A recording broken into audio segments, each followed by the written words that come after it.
How's it going, everybody? Welcome to another Monday live stream. I hope you guys can hear me well because I don't hear myself, but this is probably something that I can fix kind of quickly. My headphones my headphones are plugged in. Now that we have sound, I can at least go about that. My headphones are plugged in. Let's see why. Let's figure out why I'm not hearing anything from anything. I don't hear the sound of my voice. I don't hear the background music.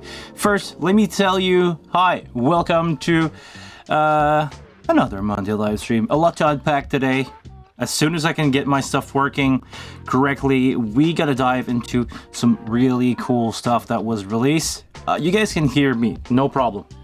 I know about that, but my solo, for some reason, doesn't work. There we go, I figure it out. And I think it will be a really interesting lesson for you guys that I can show you. Let's switch cam here. Let me know, by the way, if this image looks better to you. I just replaced my beautiful old Sony 6000 camera that was up there. It was a broken 6000 with you know, a lot of stuff not working correctly on it, so every time that I needed to change a parameter on it, I had to go into the menu and having a hard time with the knobs. But I pulled the trigger on another FX30, so my second FX30, and I think it looks better. Also, new front lens today. Let me know what you guys think of that. It's a wider angle instead of the Sigma 16 that I was using before. I'm using now the Vitrol, the 13mm 1.4. I believe it looks better. I believe it's a sharper image. I'm a little closer with the camera now to get the same field of view. I got, you know, a lot of space here that I can show you guys stuff, and the distortion on it is not too bad. So, about my headphone. What's wrong with my headphone? Let's take a look at it. Can you see in monitor, in the tag, hey, there in the monitor tag? I saw that right away.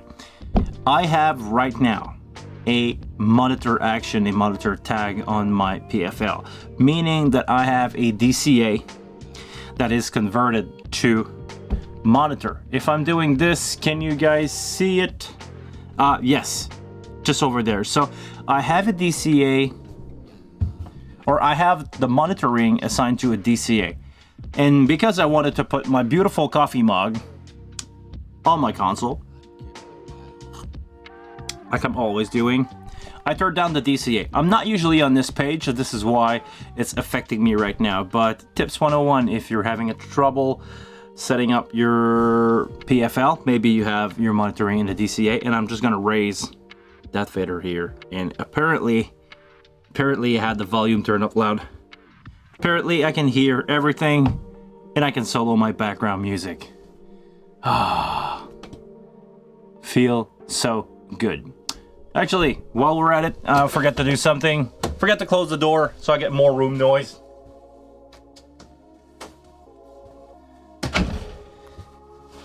We're gonna get there. Oh, guys, so glad to be back. Took me like 5 more minutes than usual to get here, but we're here. I feel comfortable. I hope you guys feel comfortable. Way better. Welcome to another Monday live stream, everybody. Let's start this over. My name is Guillaume. I'm a live sound engineer. If you don't know me, I have this YouTube channel in my free time where I talk about pretty much anything that has to do with live sound, world of live production. I just did a review of the Synco X5 X-Talk system. Okay. As much as I like the previous set that I did, this one is kicking butt. I like it. It's up there with anything. It can compete with anything.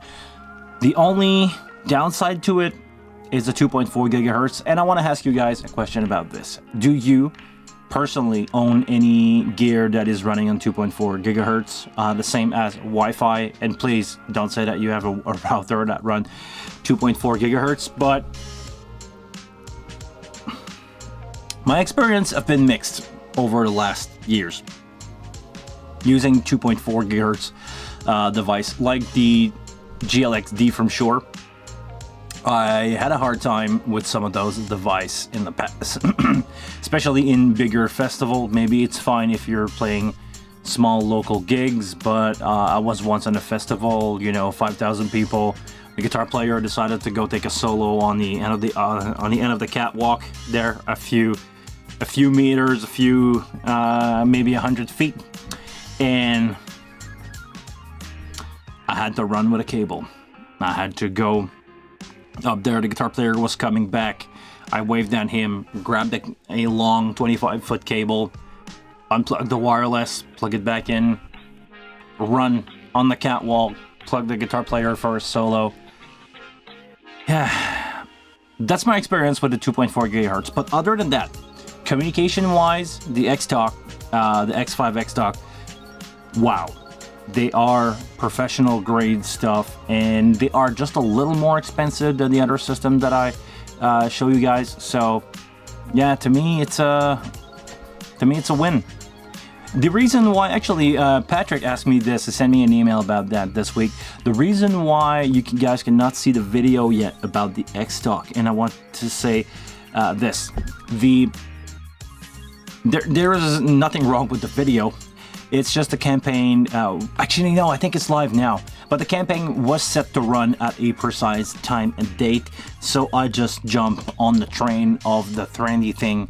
Every YouTuber that had a set to be released from X-Talk, every YouTuber that has a set released their video all at the same time. It's not the first time that you guys see this, but that's the reason. It's gonna make, you know, those videos go more trendy.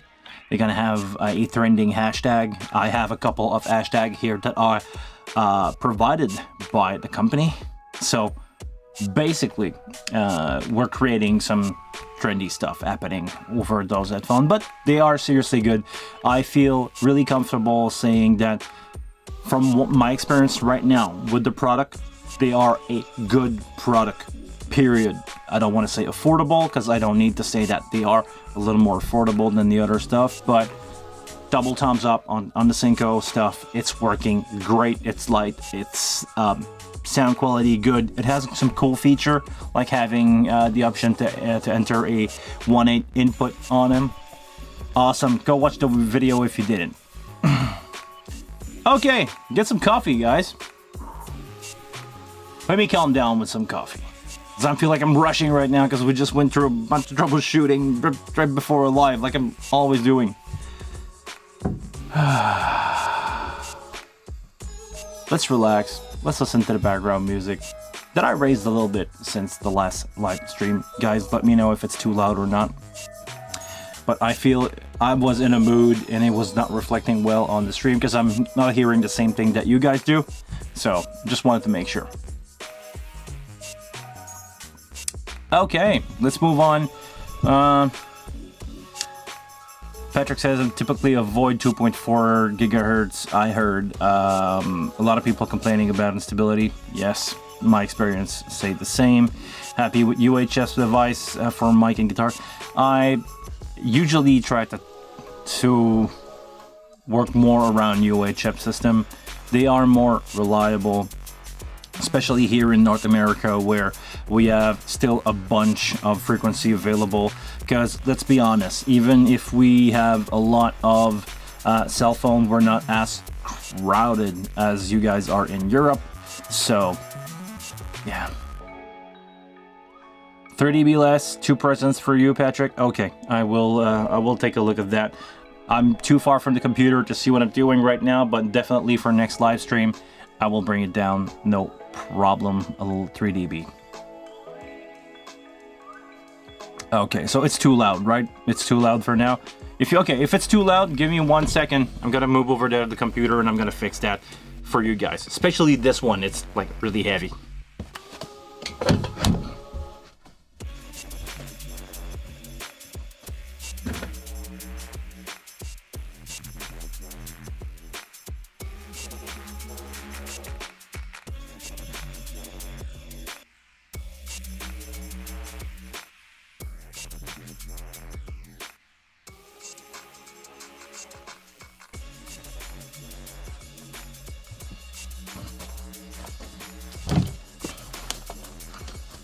There you go.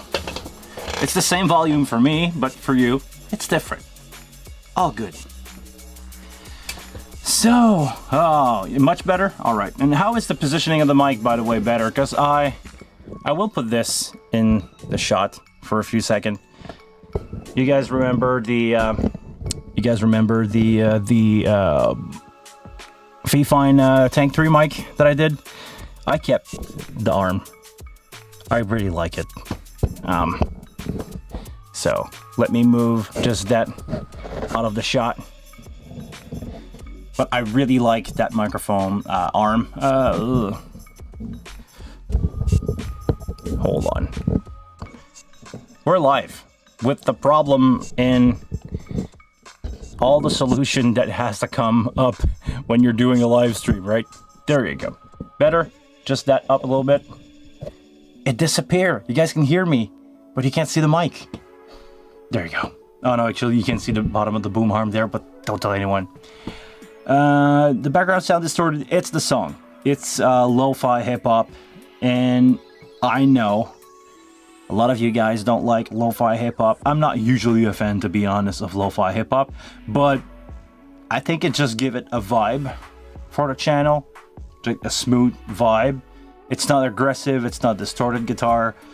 It doesn't have a lot of mid-range. This is also why I'm choosing that, because I don't want the mid-range of the background music to interfere with my vocal. I could use side chaining. I could use some mid-range side chaining on that to even scoop it a little more, but I don't know how to do that in OBS, and honestly I never looked at it. It was an idea at some point to try to figure out to do some side chaining and everything, but no, didn't happen. I didn't spend time to do this. Hey Robert, good to see you, man. Welcome back to the channel as usual. I'm missing words. Words are hard today. Actually, to be honest with you guys, I'm still recovering from my crazy week. What's up, Pancho? Where I did almost a full 20-hour shift working on an event. I think it's okay for me to talk about it. I will go this way. I was doing a showcase for YouTuber, and I didn't know. I was doing a showcase for YouTuber in Montreal for Neutrogena, the skincare company, basically. I was providing the event. I was doing the sound and lights and everything for that event, and video. Yeah, because of course the video. I had a big LED wall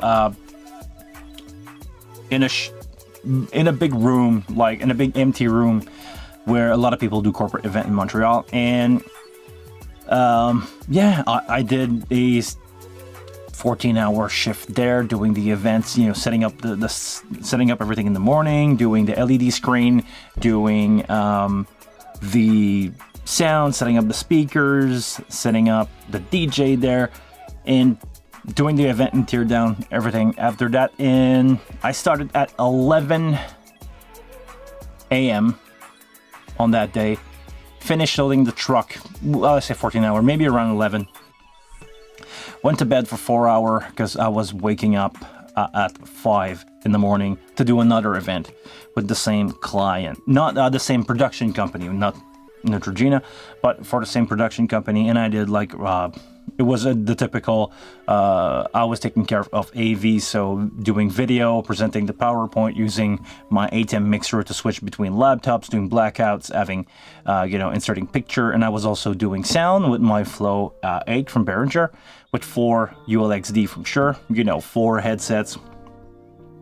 Typical corporate event kind of gig, but I did those 2 events and slept in less than 24 hours. So I'm still recovering from that. I start to feel that I'm not 20. I start to feel that I'm not 20 anymore. And I cannot do 24-hour shift and feel like I can do it anyway. Actually, Pancho, you got a great question here. Can we use the Behringer in-ear monitor, because I think it's only in the 800 frequency range in the US and in the US, and can't use that frequency. I think we're allowed to use 800 megahertz in the US, or at least in Canada we are. I know the frequency range is depending on the region that you are in the world. So if you don't know that, this is probably the reason why you will see a lot of discounted product, usually older version of the product, to go for really, really cheap on used market, because they are in frequency that you're not allowed to use anymore. I know in North America, the range that we're kind of allowed to use is the 500 megahertz range.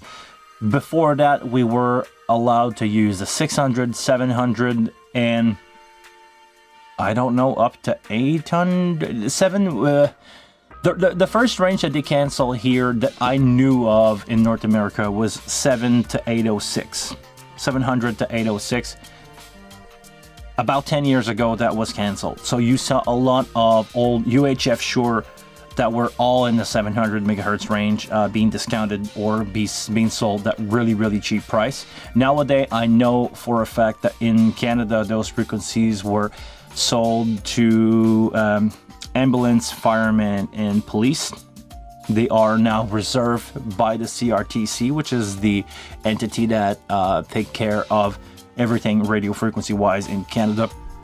I know they gave those frequency to the emergency system broadcast. So everything that you see in a police car, ambulance, fire truck will run on those frequency. The receiver are not illegal to use if you are owner of those receiver, but I would not like to get caught using the handheld microphone to go with that, because those are transmitter, and if you interfere with police, firemen, or ambulance, consequences could be really, really bad, to be honest. So I don't know about the States. I know that in Europe, it's pretty much the other way around. You guys are not allowed to use the 500 frequencies. I think in UK and France, it's the 800, the 600. And speaking of 600, this is another frequency band that was banned from North America. And you'll see a lot of deal right now on 600 range stuff being heavily discounted on the used market here, because those frequencies were give out to cell phone provider. So in Europe, it's quite weird. Yeah, I know. Here in North America, the 600 range was give out to cell phone manufacturers. So a lot of people will use those units, and it's going to be fine for a while until somebody with the same, frequency that can make interference on your device walk in the room. So just be aware if you're on the lookout for used stuff or even new stuff. Make sure that you have the correct region one to go with your purchase, because otherwise you can either create some problem to other people, and you can get interference from other stuff. So just be aware of the wireless system that you're buying. Just check out your region. It's fairly known what is allowed right now. So just make sure that you are aware of what you're buying or what you're selling. Because actually in Canada, it's illegal to sell device that can broadcast to those frequencies. Meaning I would be allowed to sell a receiver from UHF frequencies, from the UHF range in anywhere in North America, but the handheld or the other way around for in-ears, the base would be the transmitter, so that's illegal, but the in-ear bell pack would be legal to buy and sell. What I did recently is I sold a bunch of Shure wireless mic in Europe, sold that on eBay. Didn't went well with eBay, but it's another story. But those microphones are legal to use there. So if you want to score a deal on used wireless system microphone in-ear, look for alternative or used stuff on international website that sell sound gear. You can probably get a good deal on some stuff.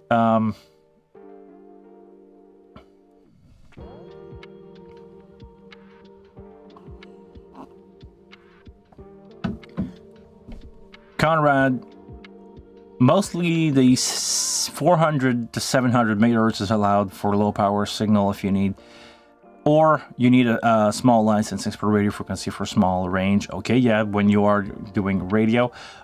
You are in Poland, so in Poland, it's free to use unless you end up to 50 milliwatts. Okay, 50 milliwatts. That's still strong enough. But you still need to be careful with TV channel. Yes, TV channel is something that you have to care about. I'm not going to go into the full how to set up a wireless system, but yes, this is something that even here in North America we have to take care of, because there is still some TV station and radio that broadcasts, especially in that range, especially TV station broadcasting in that range that we're using for the wireless. But yeah, something to be really, really careful. In terms of commonly known, the 800 megahertz in Europe is not exactly 800 megahertz. It's a small range between LTE frequency, which is free. Exactly, it's a 23 to 832 is free, but it's very tight and not recommended. Actually, it's very tight if you're an analog. If you're using digital wireless transmitter, like I'm owning 8 Shure ULX-D. Those operate on such a small band of the spectrum that you can put a lot of radio frequencies in there.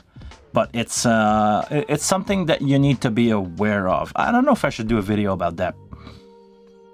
Like, I would need to do some research, but I know a little bit about wireless system and how to set them up and what to be on the lookout for. And it's really region dependent and actually room dependent. Because sometimes you have a radio station that is I'm going to talk about octave here, frequency octave below your, it's a half or a quarter that is really close to you, and it can cause some interference in there. So you have to be careful.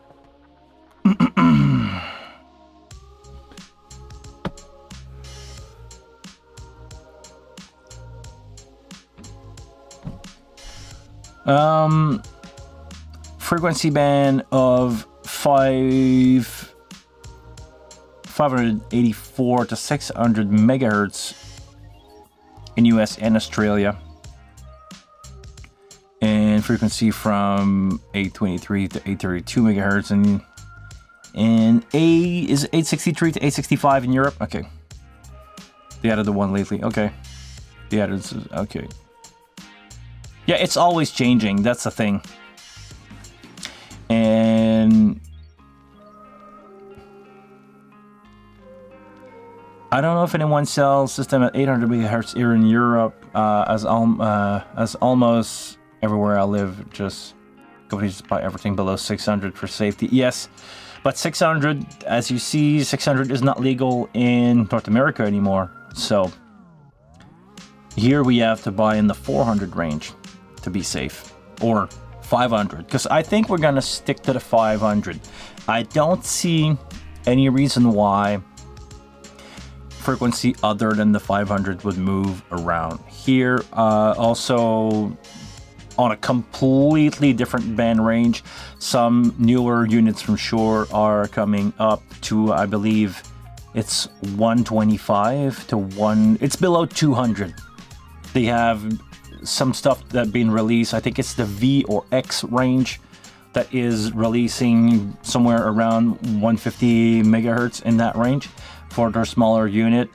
Actually, I don't remember if they are digital or not, but I believe they are digital. So even if it's a smaller wave, because I don't know if you know this, but the reason we're using 500 megahertz, it's the amount of frequency broadcast, the amount of available sound frequency available in those bands if you transmit to those. It's a complex system, but all I'm gonna say is you need to have at least double the amount of frequency, so 48, like we're doing 48K, 96K, to be able to broadcast full range on those frequencies. That's why also AM radio sounds so bad and FM radio sounds better, because they are running way higher frequency, and they can broadcast more full range than the other one. But I'm no wireless expert here, by the way.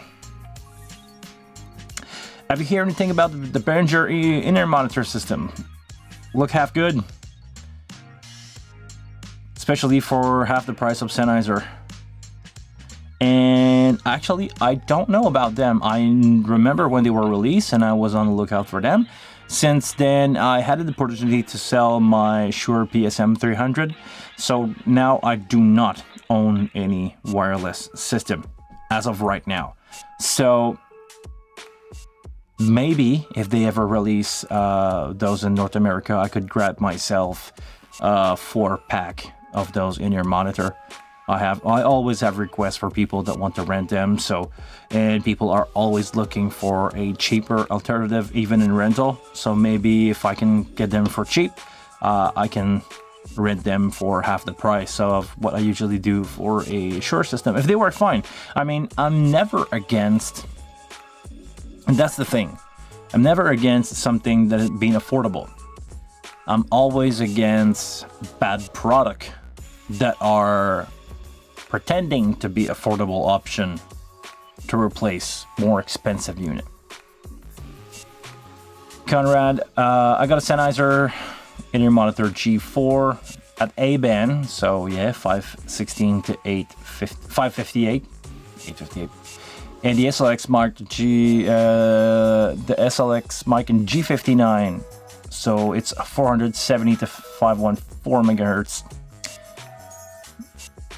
But if you want to go worldwide, you just need, you need to go Accent. I don't know if you look at the price of those Accent microphone, but I would rather use or buy 3 different range of SLXD mic, which worked great, by the way. The SLXD is one of my most surprise product from 2023. I had to deal with an SLXD, and man, it's working great. It sounds good versus the non-D variant of the SLX, which used to be back in the day. The SLXD worked really good. I almost sold my QLX D system because the SLXD is so good and so cheap.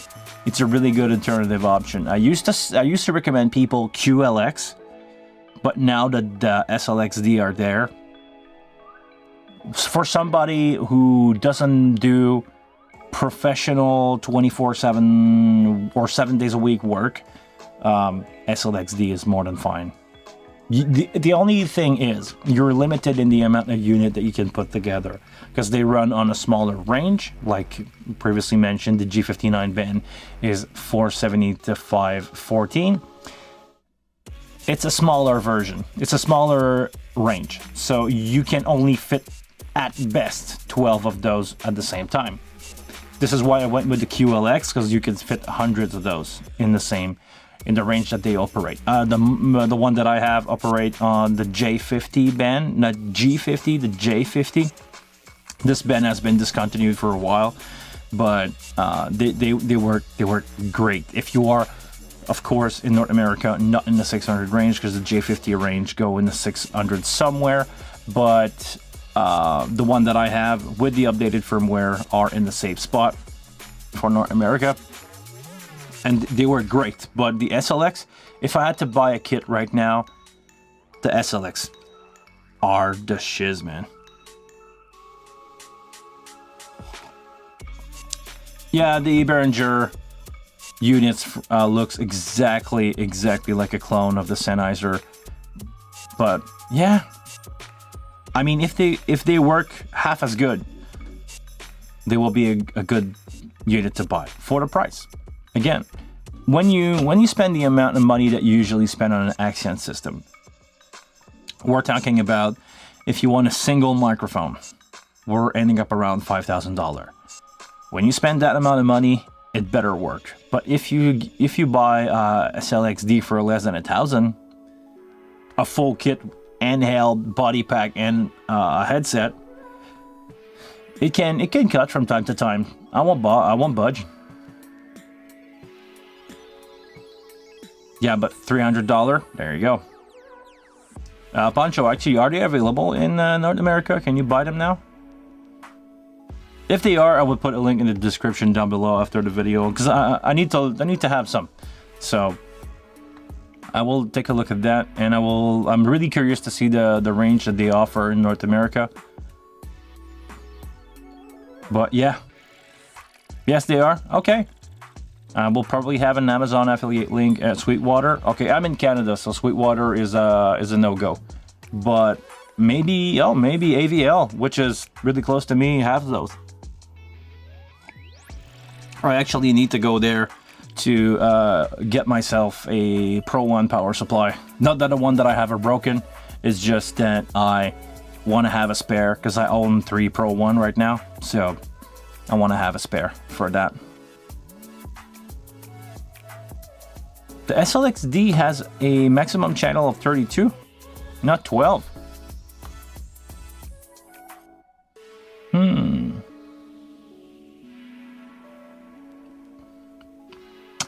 Thomann do send stuff to Canada. Yes, I know that. I'm watching a lot of Glenn Fricker's video lately, and he's ordering a lot from Thomann. So yeah, I know for sure that they are sending in Canada. But if I'm living literally 20 minutes away from AVL, I can probably buy them from a website because I'm not allowed to buy directly from AVL. But I can probably buy from a website and go pick them up. Like with traffic, within an hour, I can make it back and forth.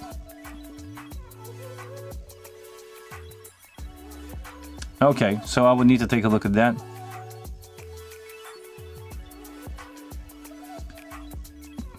Wow, it's crazy how half an hour goes by when you're talking about subject that really interesting. Let's do a video about in-ear, right? I don't know. Actually, I thought we were gonna talk about the firmware release for the new stage box, or the new firmware for the old stage box, not the new stage box, for the old stage box. The if you don't know, the whole lineup of stage box got an update. The S16, S32, DL32, DL16, and the SD and SD8 and SD16 also have a firmware update.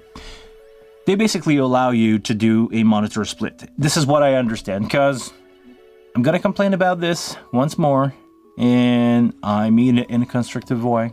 I want to put emphasis on constructive criticism here.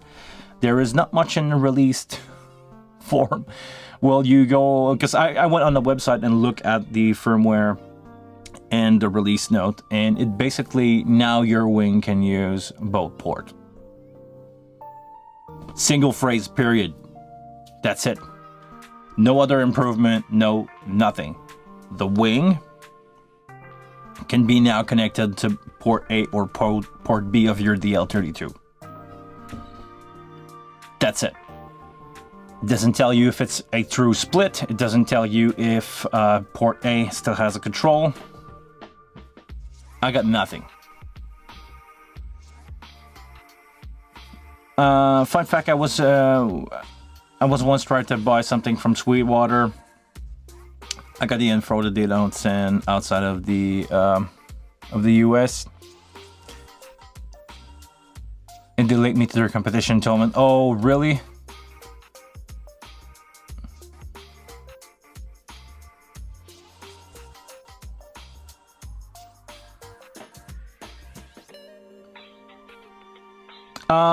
Actually, hold on. Let me do a correction here, Poncho. 10 groups, 12 channel a group. Yes, that's true. But it's probably only 32 different channel. Because when you're building group, it's just basically the spacing between the frequency. Because you can have, you know, frequencies that are back to back, but they can cause interference. So to have a good experience with those units, sorry, I was thinking about another way to explain the wireless system. So basically, and I'm gonna try not to get demonetized for that. when you have a spectrum analyzer to analyze frequency, you will see that the main frequency and some interference on each side, and it create a graph that look like two smaller bubble hanging out next to that big long frequency on the display. Figure it out. If it ring a bells to you, figure it out. I'm gonna try not to get demonetized or actually canceled for what I just did. But basically, when you look at the spectrum analyzer, it's long frequencies with too little interference on each side. When you stack a lot of those together, you don't want those little interference to stack against your other frequency that are in use, because you can create some interference between the two main frequencies of those wireless. So this is why you need to have a spacing in between those frequencies, because if you go too close from one another, you will create interference.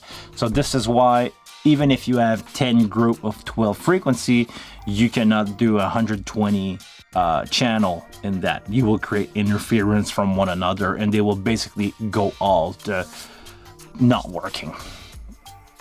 The advertised up to 32 channel is probably in a perfect environment, and the compatibility system in range of 44 megahertz. Okay, 44 megahertz is still a tight frequency width, so just be aware. Oh, actually, 44 megahertz mean they run basically digital 44.1K. If I understand and I do my math correctly. Anyway.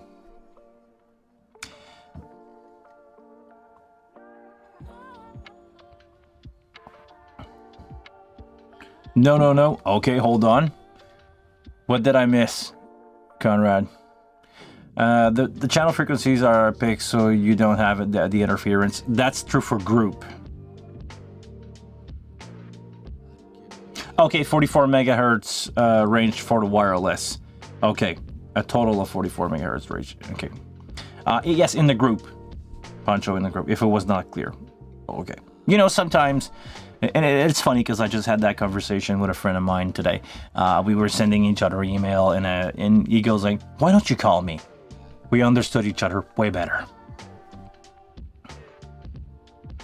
Okay, in the bandwidth. Okay, gotcha. All right.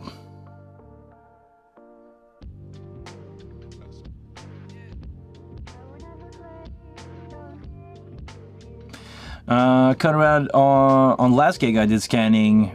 I'm gonna guess you did a wireless workbench. By the way, it's the Shure software that will allow you to scan using your wireless system to know what's happening in the area around you within the range of the unit that you use to scan. So really, really cool software. If you don't have one, it's free. Just go on the Shure website, and if you have a Shure microphone system, or actually just one, you can use that microphone connected over a network cable to scan basically and give you visual result of what's in the surrounding of where you are frequency wise within the range of that device. If you have multiple devices, you can use multiple devices to scan if you have a broader range. But yeah, really interesting software if you don't have one. Okay, back to Conrad. On last gig, did scanning, and I got the clear info that I have 31 channel available. So actually, one of the channel was busy. You need to read more about this. Yeah, it's one of the channel was busy, basically from another stage near you, another unit being turned on somewhere. Sometimes you don't know who's your neighbor, and funny thing, I've been living in this house for 7 years. I've met pretty much all my neighbors except the one that living 45 degree that way, not behind my house but behind my neighbor's house, and never met the guy. Maybe he's a streamer, maybe he's got 5 wireless on at the same time in his house, and maybe we can have some conflict there. Who knows? So, yeah. Sometimes it's a matter of environment. The environment that you are will have a greater impact on your wireless situation. You guys want to talk about wireless for the rest of the stream? I got some stuff to do today, but I'm not in a hurry to leave, so I don't mind doing it a little longer if we got some interesting stuff to talk about.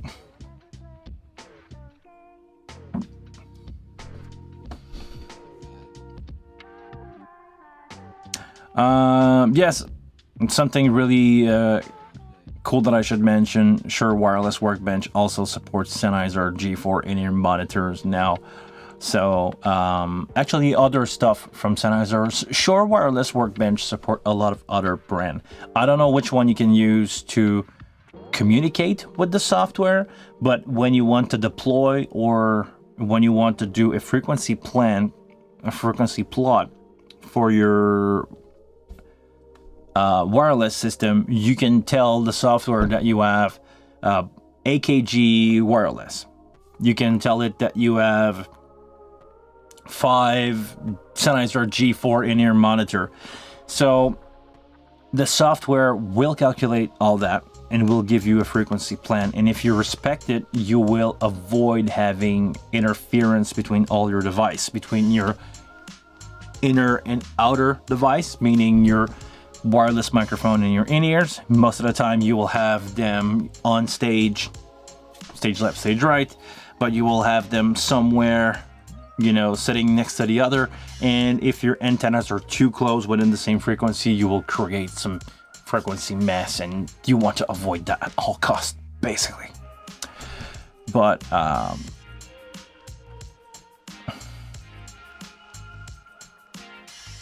I just naturally graduated into wireless. Sorry for my interruption. No, Conrad, we're here to have fun. I mean, we're having fun right now. And I never thought I would talk about wireless today, and I'm glad I did. You remind me of a couple of things that I know that I don't use that often, because nowadays, let's be honest, I'm working on my own small corporate event more than I do big rock shows. I don't know, life happened, and I'm just, you know, solicited by clients to do more corporate event, and the only wireless that I deal are my 4 to 8 ULXD. I don't even bring out Workbench anymore. I just scan with the device. They are linked together in Dente. I just deploy to the 8 channel, scan my sync, my handheld or body pack, and call it a day. And usually it works just fine. So it's been a while since I've talked about wireless, and I'm glad I did. This is something that I want to keep fresh in my mind. And I'm actually learning, and I'm probably going to spend money because of Pancho. Probably going to buy for Sennheiser, not Sennheiser, for Behringer wireless in here.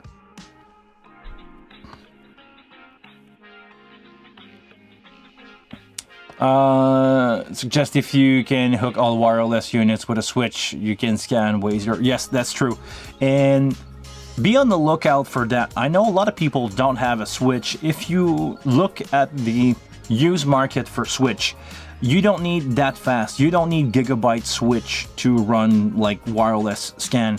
You can probably get a used 48 port switch for something like 10 to 20 bucks on the used market. Be on the lookout for a recycler around you. There's a lot of them, and pretty much everything that is 100 megabyte network is being like canceled right now. So it's being usually I would say you deploy a new system, but you withdraw a currently working system, or you replace basically all those old unit 100 megabyte switch are now being replaced by 10 gig switch. So they are broadly available in really good working condition, because most of them were using data center. Be on the lookout for a switch, and grab a 48 port switch and just connect all your wireless into it. Or maybe be on the lookout for a gigabyte switch, and you can run your wireless, create a VLAN for your Dente. It's megabits, not megabytes. Yes, Patrick. I know the difference between the two. I just sometimes mix up the words. That's true. Megabits, not megabyte. If I could get a switch for 100 megabyte, I'll be fine. But megabits, 100 megabits switch should be easy to find, use for really cheap.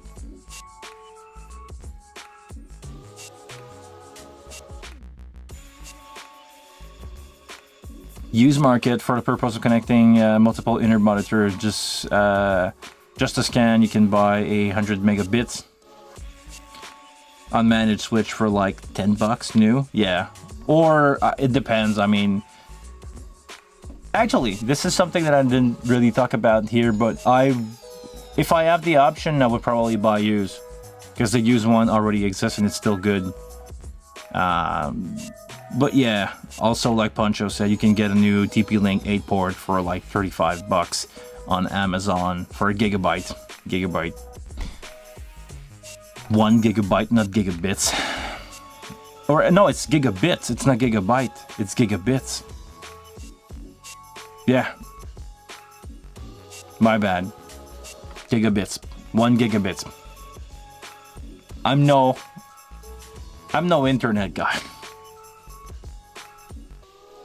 Actually, networking stuff for me is new.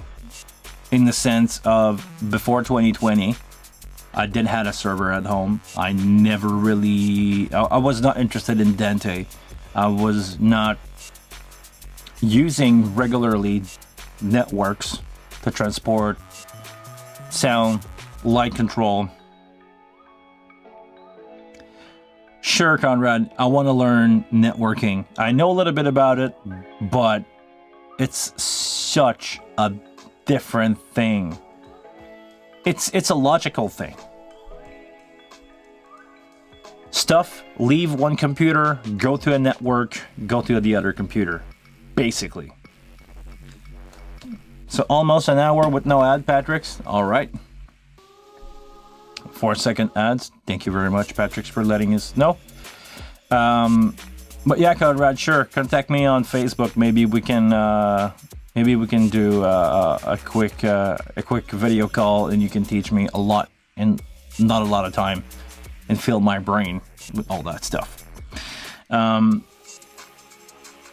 Seriously though,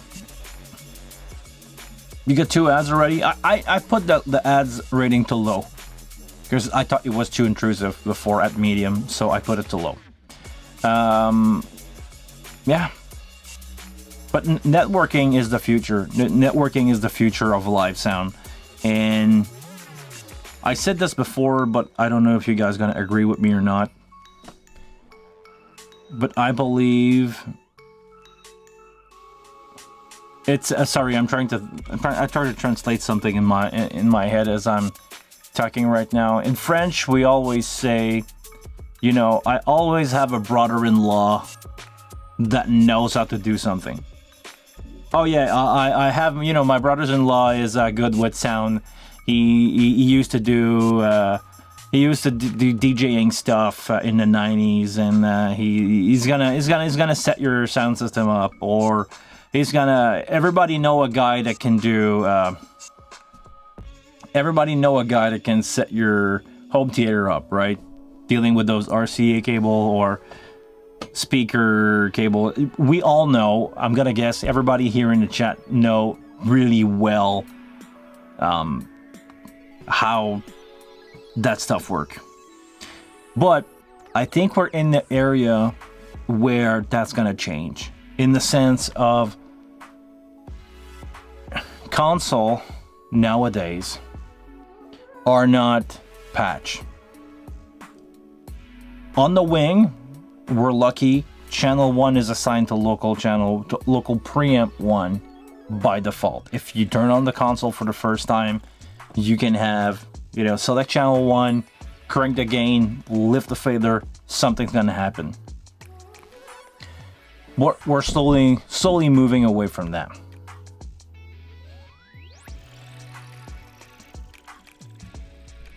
It's not going to be long before we don't know anybody who's improvising himself as a sound engineer, because of network, because of assigning, just patching a console. If you don't know what the result you want to achieve by patching a console, you're lost. It's the same thing that happened with computers a few years ago. Nowadays, it's become easier and easier to use a computer. But if you want to start to have, a network, wireless printers, stuff like that, you need to know a little bit about what you're doing. And sound interface, console, sound module, DSP, call them however you want, are catching up with technology. And the fact that we have more flexibility and the fact that we have more and more a blank canvas to express ourselves the way that we want to is causing another problem where you cannot have a guy that never seen the console that you're working on select channel 1, cranking the gain, raising a fader, and doing a show. Because if you go back to any analog console, you are connecting microphone at one end of the snake, connected back into the console, raise the gain, lift the fader, and you're up. You don't need to know how to enable a low pass filter, high pass, low cut. You don't need to know how to enable a low cut. You don't need to know how to EQ. You don't need to know how to set up a compressor. Back in the day, you had no compressor. Or actually, you had a few analog insert, and if you were lucky, you had 8. Now we have, 48 plus all the bus, plus not even gonna count. It's getting more and more complex and more refined. And add to that networking. Oh, sure. You want to use that console here? No problem. The preamp are connected over Dante on stage. Here's a Cat5 cable. Here's your primary. Here's your secondary. Enjoy. You need a laptop to connect those two units together because otherwise they won't talk.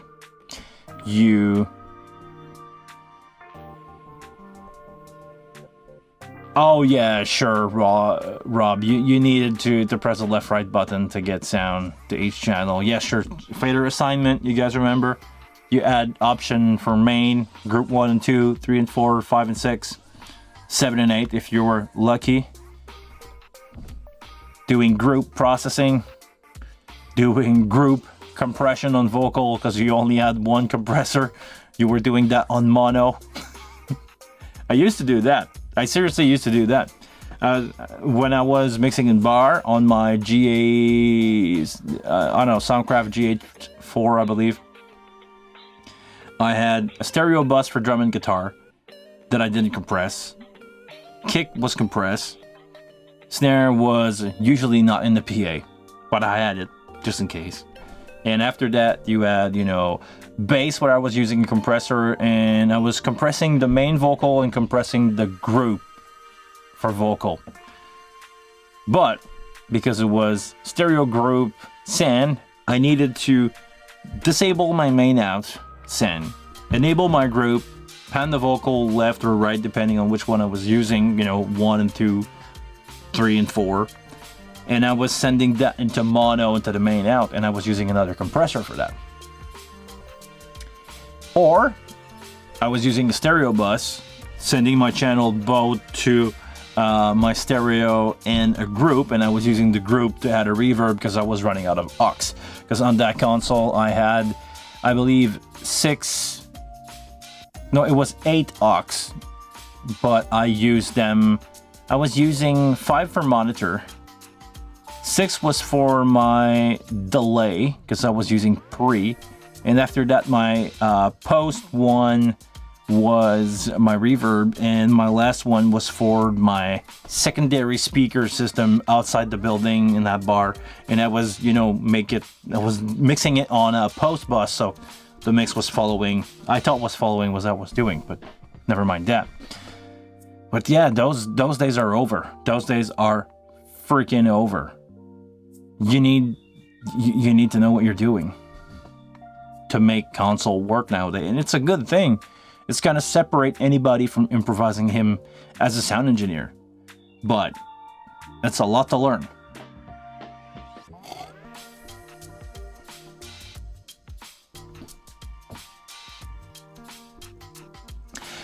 Pancho asks, if I watch the whole how do you get more money? Nope.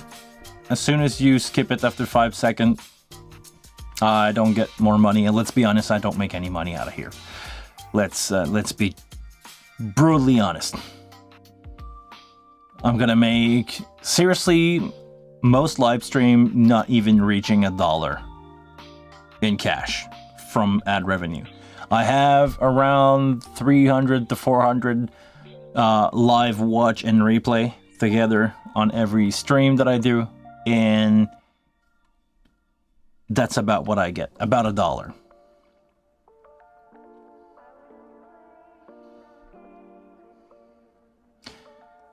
Tap point setting by moving internal jumper for each and every channel. Yes, I remember that. That used to be on Soundcraft, right? Or am I wrong that saying that my B200 had that? And actually, something way crazier on Midas, on the Venice, there was a jump point. You needed to open up the console, removing all the knobs, taking the channel PC board. You needed to scratch away one track, and you need to jump it so you could change the monitoring from being pre to post EQ. And that's on the first revision. I believe they changed that with a revision or two after you had, jumper on channel, where you could have pre or post per channel per aux. Yeah, dip switch would have been way funnier.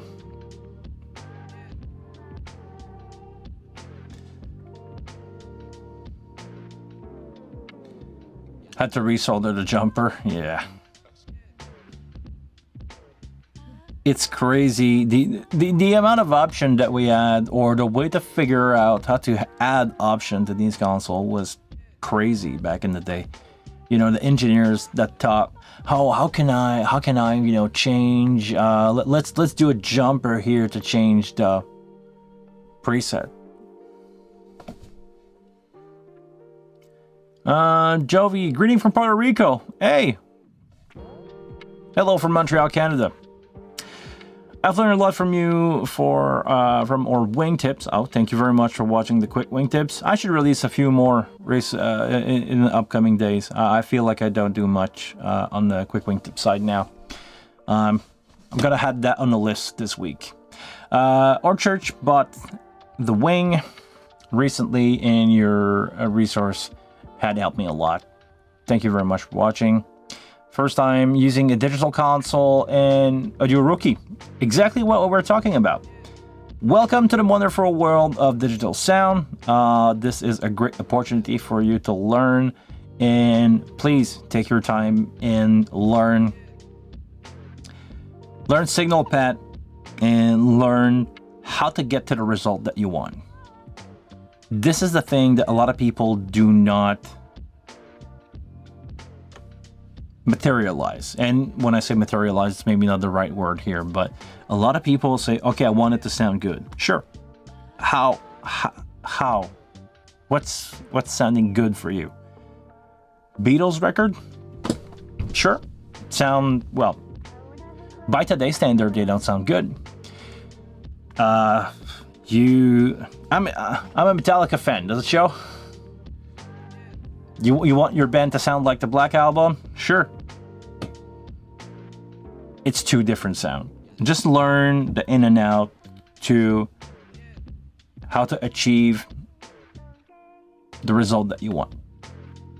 And on your journey through learning how to get your band sounding the way that you want them to sound, or maybe a mixed up approach on that. I don't think you should tell how the band should sound. I think the band should tell you how they want to sound out there. But learn how to get there. Talk with your bandmates, talk about their tone, talk about your stuff. And my approach to do live sound, as always, to be as transparent as possible. After that, you add a twist. But at first, when I was mixing in bar, I tried to run as much stuff as flat as possible. If I needed to EQ, I would EQ. If I needed to compress, I would compress. But only using, as little as possible. And the good band sounded good. The bad band sounded really bad. I don't know. But thank you very much for watching my stuff. I hope you learned something out of it. This is the reason why I'm doing this. I'm on a mission to leave something in this world, and I hope it's going to be better sounding band out there for a lot of people. And I don't plan on dying anytime soon. Don't worry. But it's my goal in life now to just teach sound to a lot of people, teach live sound to a lot of people, and make them better engineer, make their band, make more people happy. Because music make people happy. I believe that. Music save life, and I hope you're gonna be there to make some people have some really interesting live experience with music in any kind of situation, and I hope they're gonna be just better out of it. All right, what do you guys want to talk about? Because I can talk about the passive EQ of Altic Sync, third octave band for mains. That, man, I don't miss, to be honest. I don't miss playing around with 31 band every day of my life. And the reason why we don't have to do this anymore is because we have good sounding speaker now. Let me bring you guys back a few years ago where everything was JBL, ported speaker box with a bunch of phasing problem. We don't want to go back to there. Actually, I recently got myself a QSC CP8. I don't know if you guys know those bucks at all, but man, do they sound good for a cheap, affordable 1000-watt speaker. They are small, they are powerful, and they sound amazing. Built-in DSP in the back of the speaker. Man, I love them. I have one for myself, and I'm probably gonna get a couple more if possible. They sound really good. I've used them as much as I can in corporate event. I believe they are really good looking. They're really small. They're really loud. Love them.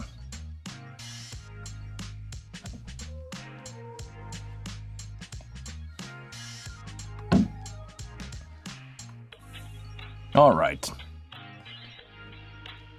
Come on, guys, you have the floor. I cannot. I've been talking for an hour. Give me some subject. Ask me some question. Tell me anything. Start me on something. I'm doing these live streams for you guys, but and I repeat myself here, it's hard to just talk for hours like that.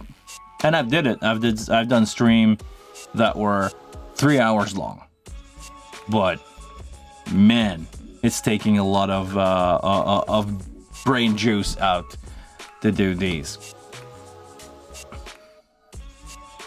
Let me ask you guys, anybody here had the pleasure to test the new firmware for the Stagebox? Is it reacting correctly? Because I do not own any of the Black Series Stagebox. I'm gonna say the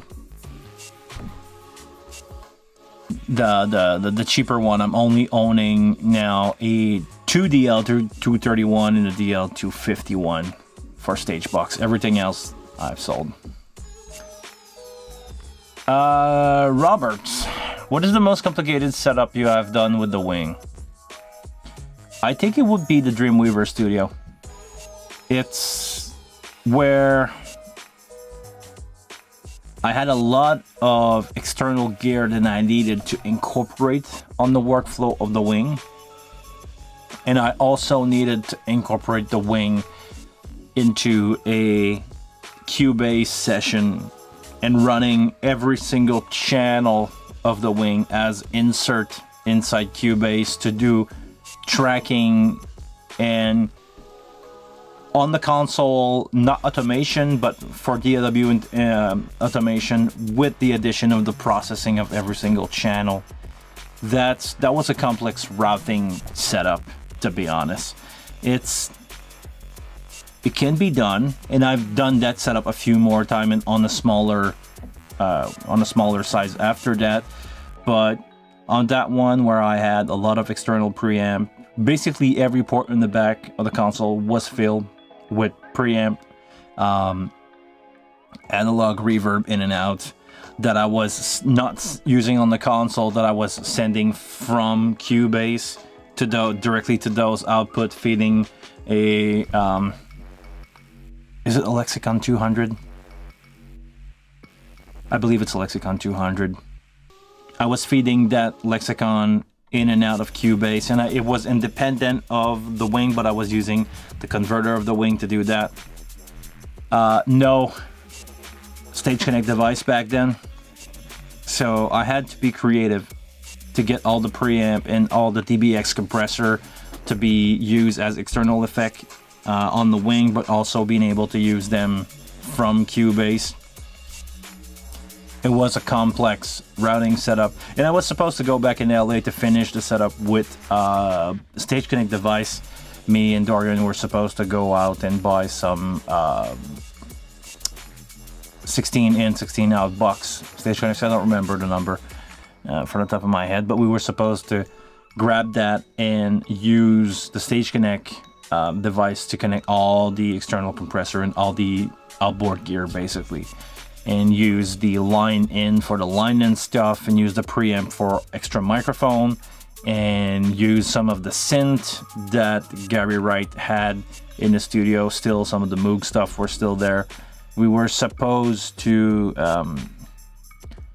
we were supposed to hook that up, but it didn't happen this year. I don't know if it's gonna ever happen, but eventually I'm planning on go back to LA anyway. So if I'm ever in the area of the Dreamweaver studio, I'm probably gonna try to go there and spend a couple days with Dorian and maybe doing a setup for him in the studio.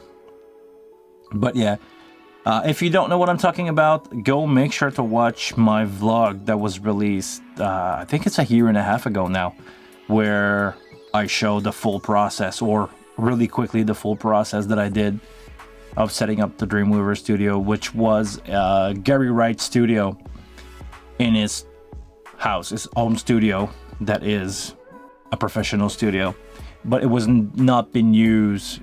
It was left like untouched for 20 years. It was used as a storage room. We took out everything. We put some musical instrument in there, and I basically turned the studio around within a week.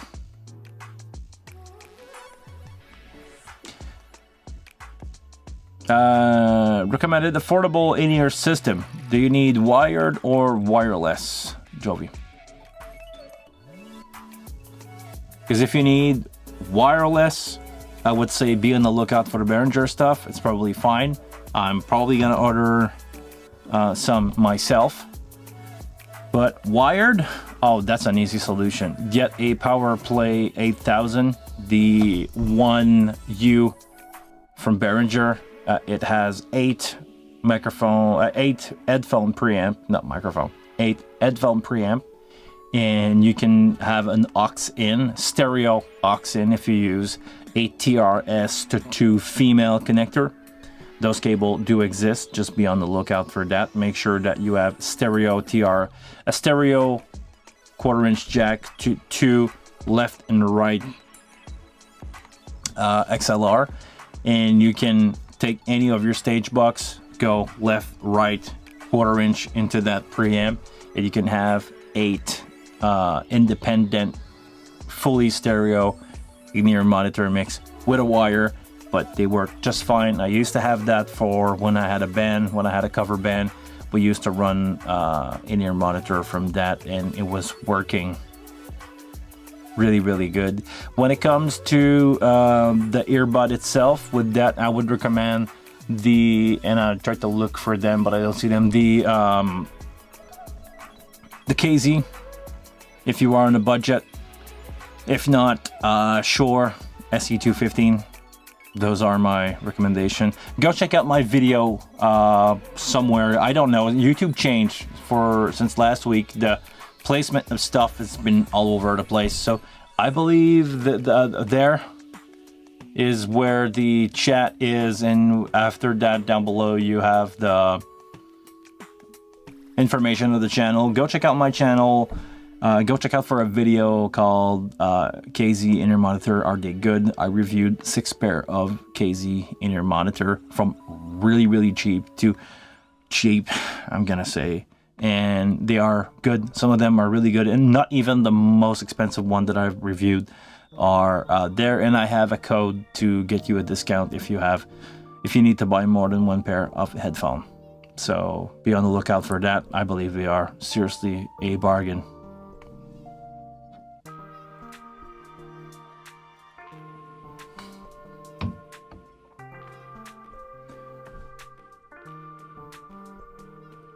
I try to think, is there any other setup that I did that was really complicated with the wing? Oh, of course, the usual setup that I used to run, where I had my DL251 running into my X32, was grabbing the preamp from the X32 or for the DL251 and the USB from the X32 core, and I was sending that to front of house into a single cable, and I was also sending out the main out of the wing back into my DL251. That was a complex routing that gave me a couple of headache from time to time, but yeah, basically that's it.